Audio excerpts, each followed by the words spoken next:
Covid जमकर फैला है और इसमें इंडियन स्ट्रेन कई देशों में फैल गया है। दुनिया के 17 देशों तक पहुंच गया है कोविड-19 का इंडियन स्ट्रेन, और कहा यह जाता है कि बहुत तेजी के साथ संक्रमित करता है। B.1.617 और इसके भी कई पार्ट्स अब आ गए हैं। B.1.617 स्ट्रेन पर फिलहाल रिसर्च जारी है। WHO ने यह बताया है कि दूसरी लहर में बेहद तेजी के साथ फैला है corona virus.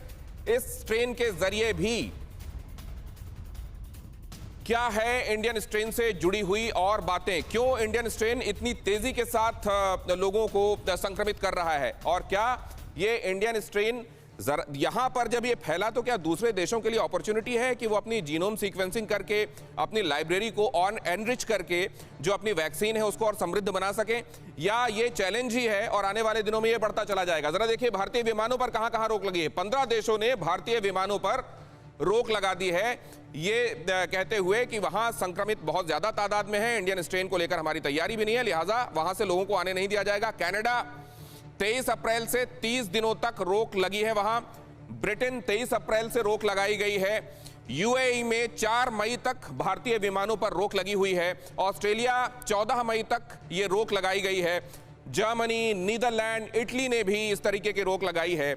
New Zealand, Hong Kong, Singapore ने भी भारत से आने वाले यात्रियों के संदर्भ में फिलहाल रोक लगा दी है।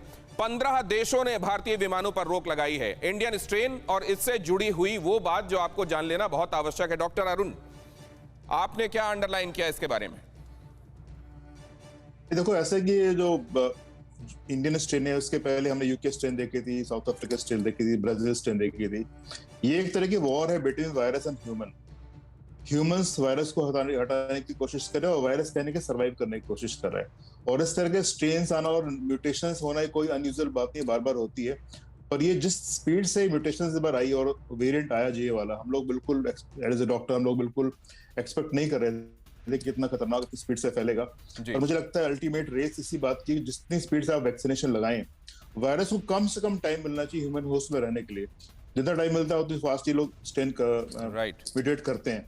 तो मुझे लगता है ये बिल्कुल, ये हालांकि जनवरी में आपको याद होगा मेरी आपसे ही बात हुई थी, मैंने कहा था कि मार्च अप्रैल में एक्सपेक्टेड एक वेव आ सकती है। बिल्कुल, पर इसका इतनी स्केल का हमें भी आइडिया नहीं था कि स्केल से आएगा। और खासकर ये जो वेरिएंट है, जो इसकी इन्फेक्टिविटी इतनी ज्यादा है कि घर घर का है कि मेंबर इन्वॉल्व हो रहे हैं, बच्चे इन्वॉल्व हो रहे हैं और प्रैक्टिकली कोई नहीं बच रहा, और ये टोटली नजर भी आ रहा है कि एयरबोर्न है।